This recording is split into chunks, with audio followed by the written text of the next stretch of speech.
Que le nom de notre Seigneur soit béni, bien-aimé. Je crois que nous sommes un nombre hyper réduit.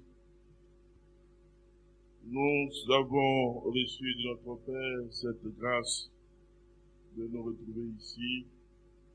Et sachez que, bien-aimé, vous avez choisi la bonne part. Malheureusement, ce n'est pas tous qui comprenons ces choses si précieuses. Mais il faut retenir que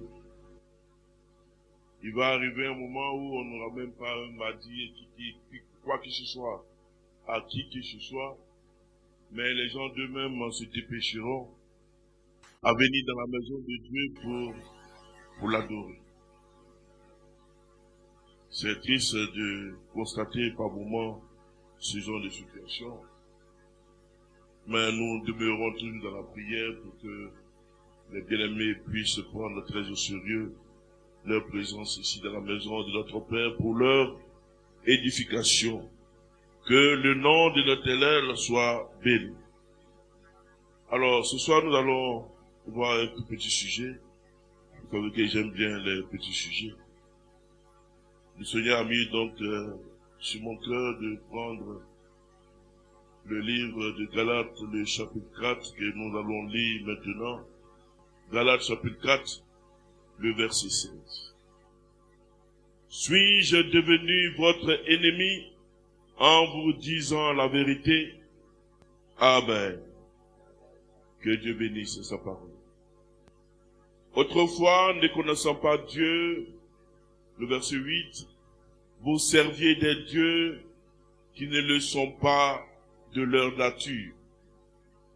Mais à présent que vous avez connu Dieu, ou plutôt que vous avez été connus de Dieu, comment retournez-vous à ces faibles et pauvres rudiments auxquels de nouveau vous voulez vous asservir encore? Vous observez les jours, les mois, les temps et les années. Je crains d'avoir inutilement travaillé pour vous. Soyez comme moi, car moi aussi je suis comme vous. Frères, je vous en supplie. Vous ne m'avez fait aucun tort. Vous savez que ce fut à cause d'une infirmité de la chair que je vous ai pour la première fois annoncé l'évangile. Et mis à l'épreuve par ma chair, vous n'avez témoigné ni mépris ni dégoût. Vous m'avez au contraire reçu comme un ange de Dieu, comme Jésus-Christ. Où donc est l'expression de votre bonheur? Car je vous atteste que, si cela n'eût été possible, vous vous seriez arraché les yeux pour me les donner. Suis-je devenu votre ennemi en vous disant la vérité? Voici ce que l'apôtre disait donc aux Galatiens, parce qu'il est venu annoncer la parole de Dieu, et il s'est trouvé qu'il y a beaucoup parmi qui sont retournés dans la loi. Et ils ont commencé par le regarder autrement. C'est pourquoi il arrive parfois des moments, lorsque nous disons la vérité à un frère, nous disons la vérité à une sœur, nous disons la vérité à un peuple, quand cette vérité n'arrange pas soit la personne, ou n'arrange pas le peuple, alors il y a des murmures. Il y en a qui regarderont même celui-là par lequel cette vérité est sortie, ils vont le regarder maintenant en hostilité. Il deviendra maintenant un adversaire, il deviendra parfois même un ennemi. Pourquoi a-t-il dit cela? Pourquoi a-t-il fait cela? Alors qu'il n'a que dit ce que Dieu même a dit. Et c'est ce que nous devons comprendre, bien-aimés. La vérité, quand elle est dite, bien-aimés, sachez que vous serez rejetés. Vous serez incompris. Il y aura de la distance entre votre frère et vous. L'homme ira même jusqu'à même vous prendre pour ennemi. Pourquoi? Parce que la vérité a été dite. Et pour cela, vous serez rejetés. Et Dieu dit, heureux celui-là qui est rejeté à cause de moi. Heureux celui-là qui est rejeté parce qu'il aura dit la vérité. Mais le Seigneur notre Père nous demande aussi la manière dont nous devons dire cette vérité. Elle doit être toujours accompagnée de tendresse, d'amour, pour amener l'enfant de Dieu à comprendre que c'est tout ce que Dieu fait est plutôt bon pour lui. La vérité libère, la vérité délivre, la vérité guérit. Et lorsque nous la prenons de la bonne façon, bien-aimés, nous sommes plutôt à notre faveur, tout ça en concours à notre bien. Alors vous verrez qu'il y aura des décisions qui seront prises dans l'église, ou alors un frère qui viendra vers vous pour vous dire ce qu'il a constaté, soit par une attitude que vous avez eue, ou alors par un comportement que vous avez manifesté. Il viendra et il va vous le dire. Et c'est ce que la Bible demande.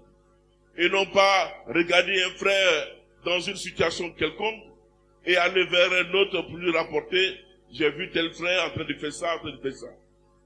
C'est pas la méthode appropriée. Dieu nous demande, quand tu vois ton frère, tu vas vers lui.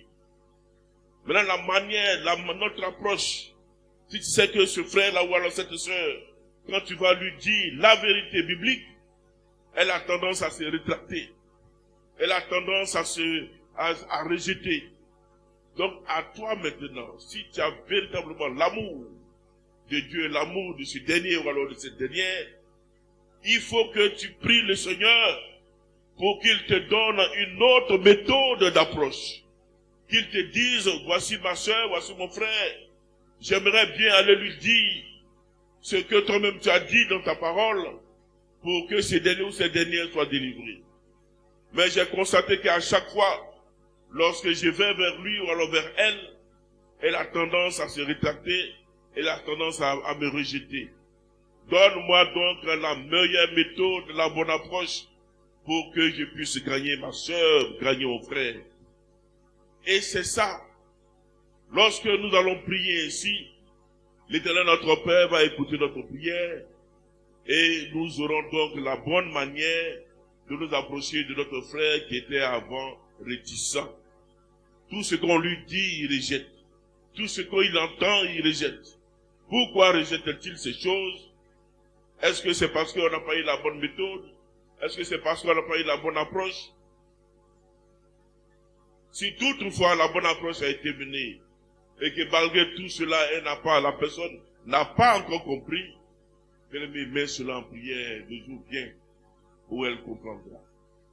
Et c'est à cela, bien-aimé, Paul qui était là en train de dire comment il fallait faire pour que Christ soit glorifié, et il a constaté que les gens, après, ont mal pris cela. Et il a constaté certaines hostilités, certains bien-aimés qui étaient avec lui, qui ont commencé à le regarder en bizarre. Pourquoi Paul pouvait faire ce genre de choses? C'est pourquoi, bien-aimés, il faut que nous puissions faire attention. La vérité, quand vous la détenez, bien-aimés, sachez que vous serez toujours rejetés. Souvenez-vous, dans Jean, le chapitre 8, nous lisons même à partir du verset 32, Jean chapitre 8, allons-y au verset 30. Comme Jésus parlait ainsi, plusieurs crurent en lui. Et il dit aux Juifs qui avaient cru en lui, si vous demeurez dans ma parole, vous êtes vraiment mes disciples. Vous connaîtrez la vérité, et la vérité vous affranchira. Cependant, il faut que nous demeurons dans la parole de Dieu, pour que nous soyons appelés disciples de Christ. Et lorsque nous serons donc accomplis dans cette parole, la Bible dit que la vérité, nous la posséderons. Et lorsque tu possèdes la vérité, la Bible encore dit que cette vérité-là va te libérer. Cette vérité-là va te délivrer. Cette vérité-là que tu as adoptée, tu as acceptée, de marcher conséquemment, va t'amener à pouvoir être transformé et à pouvoir vaincre tout obstacle qui se présenterait à toi. L'affranchissement, la libération, bien aimé, c'est ainsi que ça s'opère. Au verset 33, nous poursuivons. Et il lui répondit, Nous sommes la postérité d'Abraham et nous ne fûmes jamais esclaves de personne. Comment dis-tu, vous deviendrez libres. Voilà encore, le Seigneur donne la vérité, mais les gens ne comprennent pas. Ils s'opposent encore à lui. Pourquoi? Parce qu'ils n'ont pas compris. Et c'est comme ça, l'incompréhension, suite à la parole de Dieu qui est donnée, va créer souvent certaines tensions. Mais pourquoi? Parce que dans les temps anciens, les choses ont été ainsi. Et le Seigneur nous dit, il n'y a rien de nouveau sous le soleil. Tout ce qui a été, c'est ce qui sera. Et c'est ce qui est aujourd'hui. Quand nous prêchons la parole de Dieu, quand nous disons la vérité à un frère ou à une sœur, vous verrez toujours qu'il va avoir un comportement hostile. Il va se présenter bien aimé. Ne soyez pas surpris. Ne soyez pas étonnés de voir de telles choses. Si pour vous, les choses sont tellement claires, Dieu vous a fait grâce de ce que instantanément, ou alors à un temps record, vous avez compris ce qu'il voulait vous dire. Mais la manière dont nous ne sommes pas logés tous à la même enseigne, la manière dont nous n'avons pas le même degré de compréhension. Alors si toi tu as vite compris, dis-toi que c'est une grâce que Dieu te fait. Mais la grâce que Dieu a fait peut-être à l'autre, elle va venir, mais pas maintenant. Mais pour toi, ça a été maintenant. Maintenant, pour l'autre, ce sera peut-être dans 1, ou bien dans 2 jours, ou bien dans quelques mois, ou alors dans quelques années. Alors, ce que tu vas savoir faire, c'est d'être patient. Parce que le temps vient où les choses seront claires. Au verset 34. En vérité, je vous le dis, leur répliqua Jésus. Quiconque se livre au péché est esclave du péché.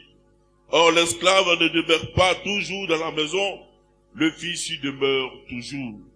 Si donc le Fils vous affranchit, vous serez réellement libre. Je sais que vous êtes la postérité d'Abraham, mais vous cherchez à me faire mourir, parce que ma parole ne pénètre pas en vous. Parce qu'ils ont refusé de croire, alors ils veulent jusqu'à aller tuer même le Sauveur. Et c'est ça. Quand la vérité est dit souvent, ça nous amène, on est hostile à la vérité, ça nous amène à poser des actes souvent irréparables. C'est-à-dire, on ne peut pas revenir encore sur ça. Comme par exemple, pour une vérité qui a été dite, tu te fâches et puis tu vas tuer quelqu'un. Mais c'est fini, la personne est morte, tu as commis l'irréparable. Tu l'as tué. Parce qu'on t'a dit quelque chose, ça t'a pas plu, et tu allais le tuer. Là, on va faire comment? Et c'est souvent des situations comme ça qui arrivent. Je vous le dis que j'ai dit ce que j'ai vu chez mon Père, et vous faites ce que vous avez entendu de la part de votre Père. Il lui répondit, notre Père c'est Abraham. Jésus leur dit, si vous étiez enfant d'Abraham, vous feriez les œuvres d'Abraham. Mais maintenant, vous cherchez à me faire mourir, moi qui vous ai dit la vérité, que j'ai entendu de Dieu cela. Cela, Abraham ne l'a point fait. Alors, il se réclamait donc d'Abraham. Alors qu'Abraham aussi était adepte de la vérité. Abraham suivait la vérité. Abraham accomplissait des œuvres de vérité. Alors le Seigneur Jésus leur donc rétorquait en disant, si effectivement vous faisiez ce qu'Abraham, votre père, faisait, tout ce que j'ai dit, vous allez accepter. Parce qu'Abraham lui-même, il a fait tout ce que mon père même a dit. Je vous dis que les paroles que j'entends viennent de Dieu. Et Abraham a suivi Dieu. Mais pourquoi vous, à chaque fois, vous prétendez être d'Abraham, mais lorsque le Dieu maintenant qui a dit auparavant ce qu'Abraham devait faire et que Abraham a fait, il vous dit maintenant ce que vous devez faire aujourd'hui, et vous refusez. Pourquoi? Parce que, semble-t-il, que cela ne vous arrangerait pas. Mais maintenant, vous cherchez à me faire mourir. Moi qui vous ai dit la vérité que j'ai entendue de Dieu. Cela, Abraham ne l'a point fait. Et c'est comme ça, bien-aimés. Ne soyons pas surpris de voir certaines situations se passer. tu es avec un frère, tu es avec une sœur, remarque ce qui s'est passé dans les temps anciens, la même chose se produira. C'est pourquoi on vous avertit, pour que bien aimés, vous ne soyez pas surpris de ce qui donc se passe. Dans le livre d'Amos, le chapitre 5, le verset 10, nous lisons la parole. Ils haïssent celui qui les reprend à la porte, et ils ont en horreur celui qui parle sincèrement. Bien aimé, c'est ce que la Bible nous dit. La vérité sera maintenant prise pour mensonge, et le mensonge pour la vérité. Et c'est ce que nous constatons.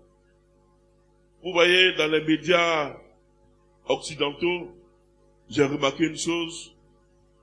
Lorsque les occidentaux sont en train de dénigrer un homme, ils parlent toujours mal de lui. Ils disent celui-là c'est un criminel, c'est un ceci, c'est un cela, bien aimé. Posez-vous toujours la question. Est-ce que vraiment ce monsieur-là est comme les occidentaux sont en train de dire? Vous allez prendre RFI, vous allez prendre les autres chaînes. Et la puissance de la communication fait que quand eux tous ils s'associent pour dire quelque chose, bien aimé, tu vas dire que c'est RFI qui a dit. Souvent nous parlons, quand on voit des scènes qui se passent à la télévision, on dit hey, RFI a dit, hein. C'est-à-dire on prend RFI ou bien France 24 pour la vérité. Bien aimé, c'est du mensonge. C'est du mensonge. Remarquez à chaque fois que l'Occident va dire de quelqu'un qu'il est mauvais. Bien aimé, c'est là même que toi-même tu dois dire que là, il doit y avoir quelque chose dans ce monsieur-là qui est bon. Et c'est comme ça. Quand on veut parler, par exemple, de Poutine, on va le dénigrer jusqu'à pas possible. On dit comment Poutine peut, il laisse pas les gens, ses citoyens libres, il les empêche de vivre leur vie. Poutine a dit qu'il ne veut pas de pédés, ni de lesbiennes, de qui que ce soit dans son pays. Alors les Occidentaux disent c'est un crime, c'est pas normal, il est mauvais ce monsieur.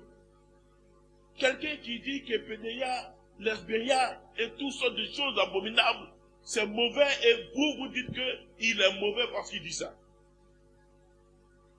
Bien, voici ce qui est. Vous savez, au niveau des pays africains,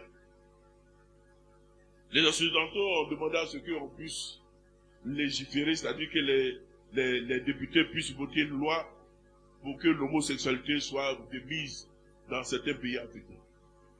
Sinon, si vous ne légiférez pas sur ça, si vous ne votez pas de loi là-dessus, on ne va pas vous donner l'argent. Et on ne va pas vous considérer comme un pays démocratique. Et puis quand eux tous ils s'associent, et puis matin, midi, soir, ils vous chantent ça à l'oreille. Quelqu'un qui ne sait même pas, il m'a dit, ça c'est la vérité. Voilà. La vérité est prise pour mensonge et le mensonge pour la vérité. Et les gens en souffrent malheureusement pour ça. Tu es seul contre toutes ces puissances. C'est-à-dire quand toi tu as parlé, on ne va même pas t'entendre parce que tu n'as pas d'aura, tu n'as pas d'auditeur. On ne peut pas t'entendre. Tu vas aller dans quelle chaîne de télévision, vous venez dire le contraire de ce qu'eux disent. Ils ne vont même pas t'accepter. Donc tu seras seul comme tous. Et malheureusement, c'est ce qui se passe. Bien aimé, c'est pourquoi nous devons faire vraiment attention. Quand on vous dit, ne prenez pas parti comme ça. Écoutez, vous n'étiez pas là, vous n'étiez pas à côté pour voir qu'on dit celui-là est comme ci, celui-là est comme ça. Tes yeux n'ont pas vu. Tes oreilles ont entendu. Tu dis, j'ai compris. Mais ne prends pas parti. Ne dis pas que lui est comme ci, lui est comme ça. On ne le fait pas. Parce que là, déjà, tu auras condamné quelqu'un, tu ne l'auras même pas entendu. Alors que la Bible dit, condamnerai-je quelqu'un sans l'avoir au préalable entendu?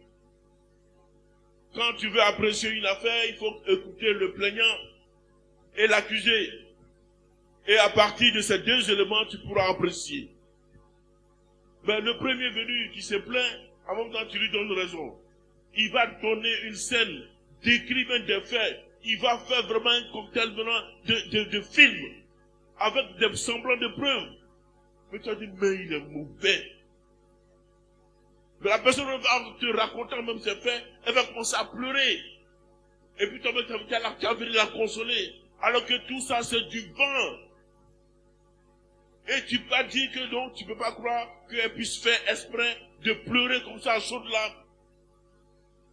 Alors qu'elle t'a blagué.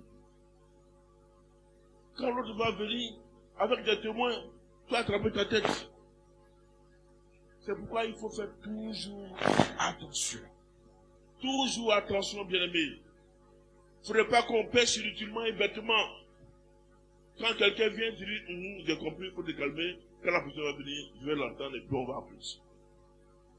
Et là, tu mènes des investigations, si tu es habilité à le faire, pour que la vérité éclate et que tu puisses donc apprécier tout ce que l'on donc te dira.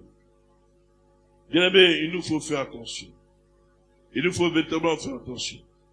Nous avons dit tantôt que la vérité, elle doit être dite, mais elle doit être dite de la bonne manière. C'est pourquoi dans Éphésiens, le chapitre 4,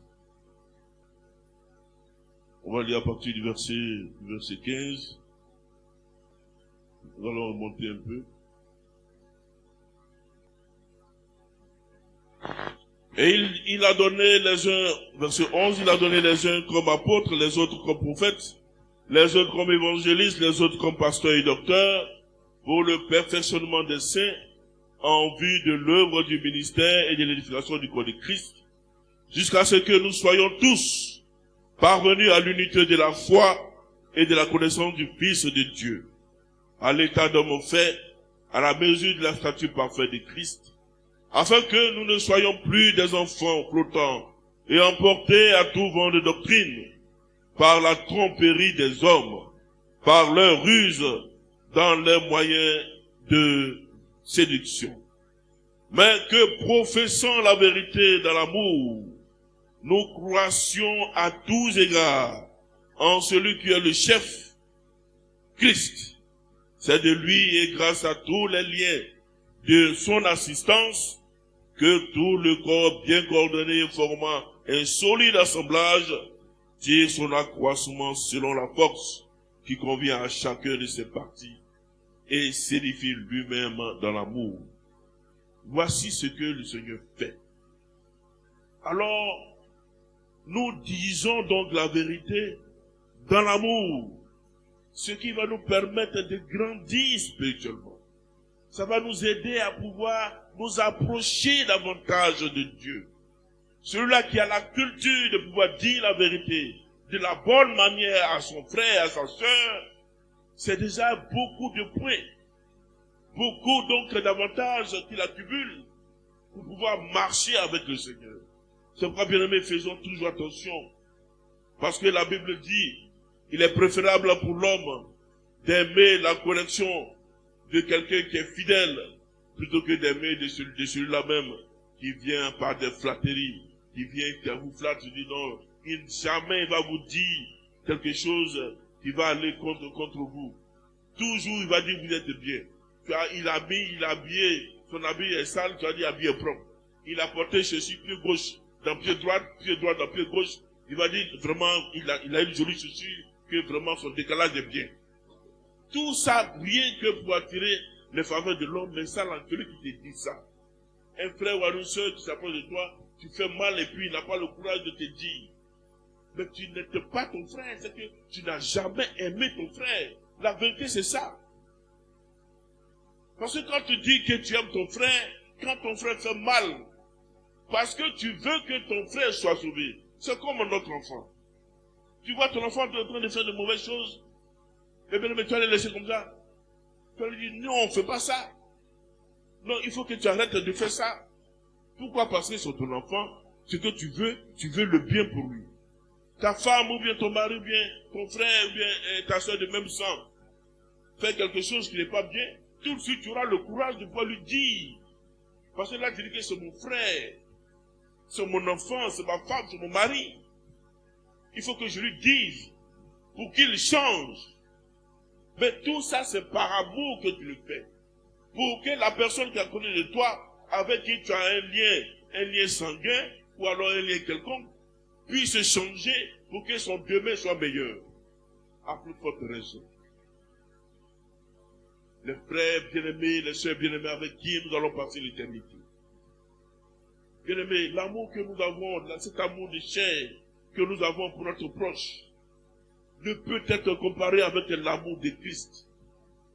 Le lien, logiquement, le lien entre frères en Christ et frères de chair. Bien-aimés, c'est pourquoi nous devons faire attention. Si tu aimes ton frère de sang plus que ton frère en Christ, si tu fais plus de bien à ton frère de sang plus que ton frère en Christ, mais Dieu a écrit déjà pour garder. Il a déjà écrit. Et on vous dit, ne le faites pas. Ne le faites pas. Si nous sommes réellement une famille, si nous sommes réellement des frères et sœurs, unis dans la foi, on va tous se préoccuper l'un de l'autre. Et de la bonne manière. Mais quand on veut faire ça, en même temps, soit c'est le parent qui va se plaindre, soit c'est l'enfant qui a dit que non, tu n'es pas mon papa, tu n'es pas ma maman, ou bien il y a ceci, c'est cela. Mais on ne peut pas avancer comme ça. On ne peut pas avancer ici. Si déjà tu empêches ton frère de te dire la vérité, pour que toi-même tu changes, d'abord tu n'es pas disposé pour être réceptive. Alors si tu n'es pas réceptif, en ce moment-là, comment il va faire pour avoir le courage de s'approcher de toi pour te parler? Il prendra le temps. Parce qu'il sait qu'à chaque fois qu'il vient vers toi, ça devient pas mal. À chaque fois quand il faut voir quelque chose, il veut venir vers toi, il dit, le frère là, la soeur là. Quand je viens vers elle, toujours, elle va penser que c'est moi, je suis spirituel, elle va penser que c'est toujours elle qui fait des gaffes, elle va penser qu'il va penser que, tout le temps, il va penser que, donc, il se pose tellement de questions, et ça crée un blocage. C'est comme un mur qui se plante devant vous. Et ça ne fait pas vous avancer. C'est pourquoi il est bon, bien-aimé. Il est bon de faire vraiment attention à tout ce que nous faisons. Absolument tout. Parce que demain ne sera pas, si on ne prépare, on ne fait pas bien, demain ne sera pas profitable. Ça ne va pas nous arranger. Alors, quand ton frère fait mal, les mecs, tu vois, et tu lui dis, là-bas, tu te demandes tout ce qu'il va faire, peut-être va me dire, on ne va pas aller quelque part. Mais dis-lui ça gentiment. Et s'il a compris, tu auras gagné ton frère. S'il n'a pas compris, il faut prier pour lui. S'il essaie de résister, il ne faut même pas discuter. Ne discute même pas. Il dit, frère, mettons ça en prière. Moi, il y a plein de frères qui m'appellent, qui disent, bon, j'ai fait songe, j'ai fait ça. Il y en a qui vont dire que vraiment, ces 2 jours-là, c'est un peu bizarre. Et je te vois un peu, tu es un peu... Je dis, prie pour moi. Prie pour moi. Demain encore, il a le courage. S'il y a quelque chose, il va venir encore vers moi. Il va dire, le pasteur a donné quand il va prendre de lui, quand il dit quelque chose, il me dit, en tout cas, je ne l'ai pas refusé, il me refuse sa main, vraiment, il dit, vraiment, frère, prie pour moi. C'est tout ce que prend ma méthode, c'est ça. Si ça vient de Dieu, on va apprécier. Si ça ne vient pas de Dieu, on appréciera nous tous. Mais quand je te dis prie pour moi, ça ne vient pas de Dieu qui a prié pour moi, Dieu va me regarder. Si ça vient de Dieu qui t'a prié pour moi, Dieu a encore me regarder dans tous les coups qui sont gagnés. Donc pourquoi empêcher un frère ou une soeur de pouvoir me dire quelque chose qu'elle aurait constaté, ou alors qu'il aurait constaté? Et c'est ça l'ouverture. L'ouverture permet aux uns et aux autres de pouvoir vous approcher de la bonne manière. Mais souvent on vous dit, approchez-vous de la bonne manière. Parce que là, si tu t'es approché d'une façon déplacée, où il y a un manque de respect, mais je vais te récupérer très poliment. Mais cette politesse-là, ça va te rester dans la tête au point où tu vas respecter même un chien. Parce que ça aussi, il faut que je le fasse pour que demain tu ne t'hasardes pas, non seulement à recommencer envers moi, que tu ne pourras jamais faire, ni envers qui que ce soit. Là, comme ça, tu seras droit dans tes agissements. Et c'est ça. Le Seigneur ne joue pas avec l'éducation de ses enfants. Il ne joue pas avec notre vie. Alors pourquoi nous allons nous amuser avec notre vie ou alors avec la vie de notre frère? Et c'est ce que nous devons comprendre, bien amis. La vérité, elle est ainsi. C'est difficile. Mais il faut comprendre que c'est pour que demain tu ne rates pas le ciel. Demain, il ne faudrait pas que tu rates le ciel. C'est pas seulement ce que nous disons qui va peut-être compter. C'est pas forcément ça. Mais comment nous le disons? Il faut que nous soyons puissants faire cette fonction-là, c'est-à-dire mettre ensemble cette fermeté, cette tendresse. Tu es ferme, mais tu es tendre pour que la pilule puisse être avalée sans que la personne même ne se rende compte. Et c'est ça. Voilà comment les choses doivent être faites. Et bien aimé, si nous avons compris ces choses, vous allez savoir que vraiment, cela va vraiment de notre bien. Et quand nous sommes bien, ça veut dire que toutes choses concourent au bien de cela même qui aime Dieu. La vérité, bien aimé, il faut la recevoir, il faut savoir la recevoir. Maintenant, recevoir la vérité va demander à ce que tu sois aussi humble. Parce que si quelqu'un vient vers toi, il est plus petit que toi, et il vient vers toi et te dit, ah, tonton, bien tati, voilà. Il a remarqué que, voilà. Mais si toi, tu veux jouer, les papas, bien, les tontons secours, les papas secours, on dit petit impoli, on dit pas ça à tonton. Non, il faut écouter ce que l'enfant a dit. Si l'enfant a dit quelque chose de pertinent, alors il faut que tu puisses prendre cette chose-là, et puis réviser ta vie. Parce que c'est ça. Souvenez-vous de l'histoire de David. Vous savez que c'est pourquoi je vous ai toujours dit que David, il a une particularité. Il sait attirer les faveurs de Dieu. David savait attirer les faveurs de Dieu.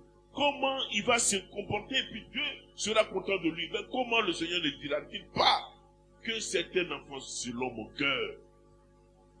Quand Nathan est venu pour lui parler de l'attitude qu'il a eue par rapport à, à la vache grasse, c'est ça, hein?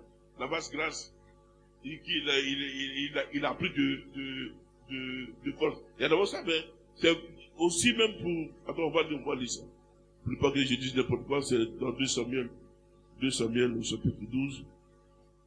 L'Éternel envoya Nathan vers David, et Nathan vint à lui et lui dit, il y avait dans une ville 2 hommes, l'un riche et l'autre pauvre.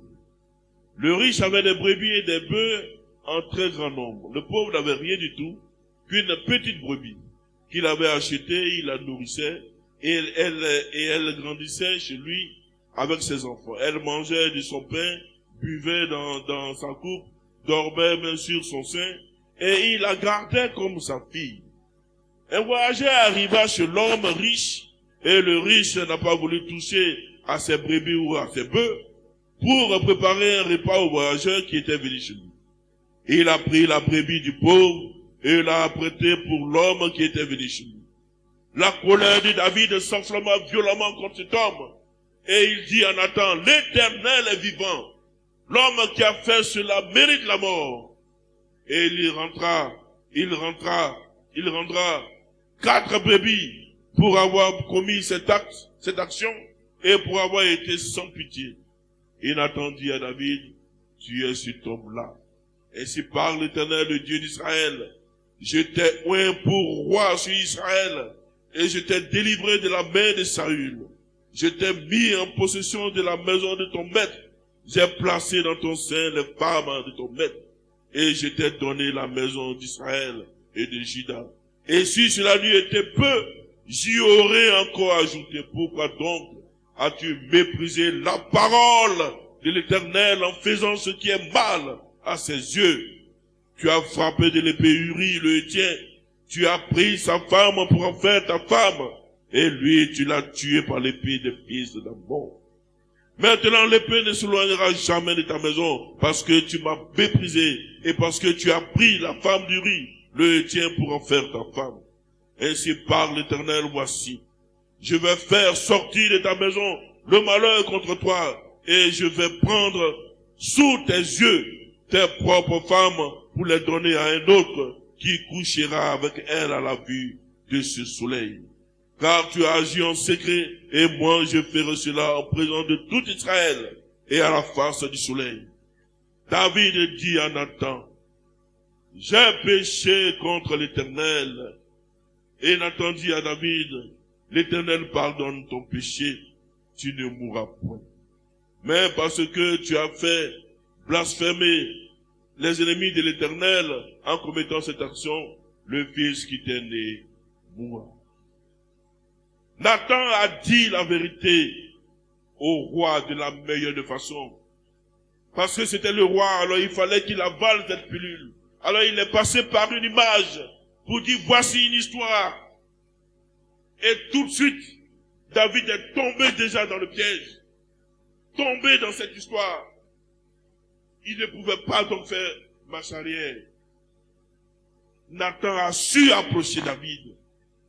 Il a su approcher son roi. C'est pourquoi je vous dis, bien-aimés, la vérité elle est bonne à dire, mais qu'elle vous pousse la dire avec intelligence et avec bonne approche. Pour que ton frère ou ta soeur puisse accepter ce que tu vas dire. Lorsque donc Nathan a donné cette image, David a vu que ce moment c'était pas une bonne action. Cet homme-là n'avait pas agi avec sagesse, avec crainte. Il méritait la mort. Mais Nathan lui a dit, cet homme-là c'est toi. Et tout de suite David s'est vu dénudé, il s'est vu malheureux, misérable. Il a reconnu son tort tout de suite. Mais parce que Nathan a su lui dire, parce que Nathan a su parler, et Dieu a inspiré donc Nathan pour que Nathan puisse parler de cette façon. Parce que Dieu aussi connaît également son serviteur, le roi. C'est pourquoi on vous dit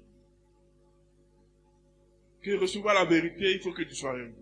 C'est parce que David était bien disposé. Il avait en lui déjà cette humilité, cette crainte de Dieu. Et lorsque donc on lui a dit le comportement qu'il a eu, il n'a pas résisté d'un seul poil. Et il s'est humilié, implorant la grâce de Dieu. Bien-aimés, voici ce que nous devons faire. Non seulement nous devons agir comme Nathan s'est agi, mais nous devons aussi être humbles comme David a été humble. Et il a accepté son tort. Il a accepté son tort. Bien-aimés, c'est ce qu'il nous fait.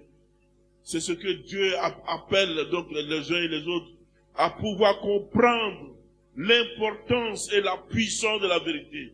Si tu refuses la vérité, qu'elle t'arrange, qu'elle ne t'arrange pas, bien-aimé, la vérité vient toujours pour nous libérer et pour nous délivrer. Il faut que nous comprenions cela. Si aujourd'hui, elle nous a fait mal, mais sache que demain, elle te fera du bien. C'est pourquoi encaisse la douleur maintenant, parce que demain tu riras. Et c'est ce que Dieu nous donne toujours comme leçon et que nous devons comprendre et accepter. Et si nous arrivons et nous sommes condamnés à y arriver, bien aimés, cela sera bon pour nous. Cela sera même très bon pour nous. La vérité de Dieu n'a jamais été contre nous, bien aimés. La vérité de Dieu n'a jamais été contre nous. La parole de Dieu n'a jamais été contre un enfant de Dieu. Elle a toujours été pour nous et avec nous pour notre bien. Toujours pour notre bien. Il faut que nous puissions comprendre cela. Ça t'arrange pas, dis-toi que c'est pour ton bien que la parole de Dieu a été apportée. Pour ton bien, pour que demain tu n'aies pas à rougir, mais que tu sois dans la félicité éternelle. C'est pour cela que Dieu te dit, il faut que tu puisses dire toujours, en toutes circonstances, rendre gloire à Dieu pour tout ce qui arrive, car tout ce qui arrive concourt au bien de celui-là même qui craint Dieu. Bien-aimé, c'est ainsi.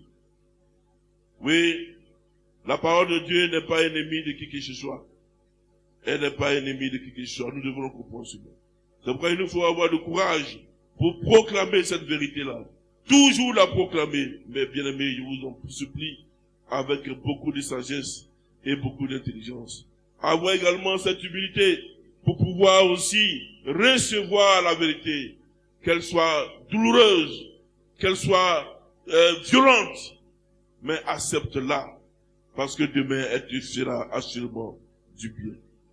C'est pourquoi que personne parmi nous, bien-aimés, ne considère la vérité comme étant une attaque, comme étant quelque chose, quelqu'un qui vient pour te tester, ou bien quelqu'un qui vient pour te provoquer. Non, la vérité vient toujours pour te délivrer. Toujours la vérité biblique vient pour délivrer les enfants de Dieu. Bien-aimés, puissions-nous comprendre cela, bien-aimés, que Dieu nous fasse grâce. Je vais demander aux chantateurs de venir, on va chanter un petit cœur. Oui, pitié de nous. De ta grande bonté, Seigneur.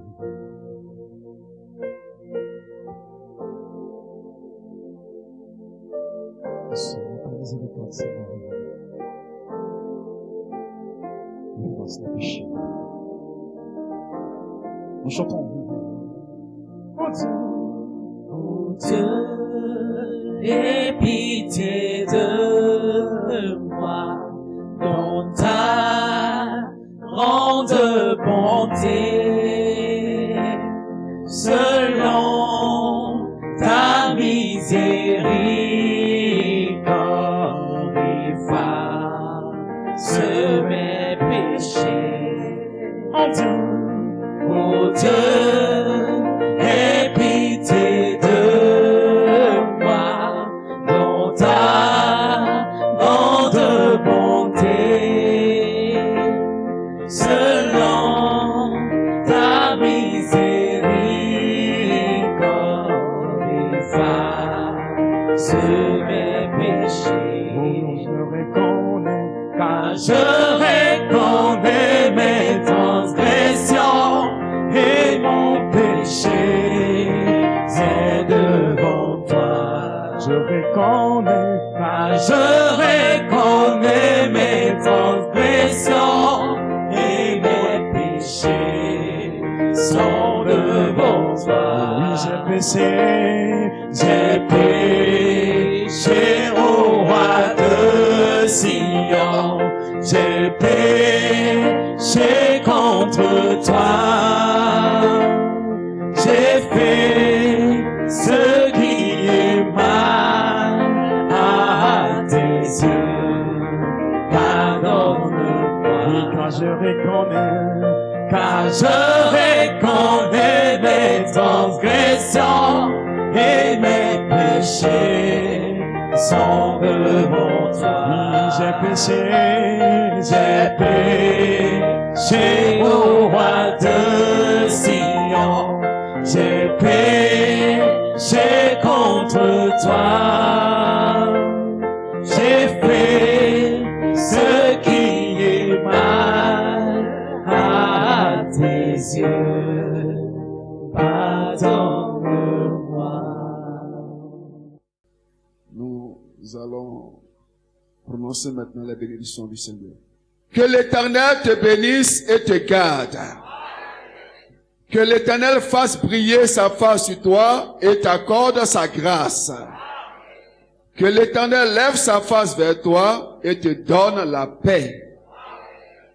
Que le Seigneur vous accompagne.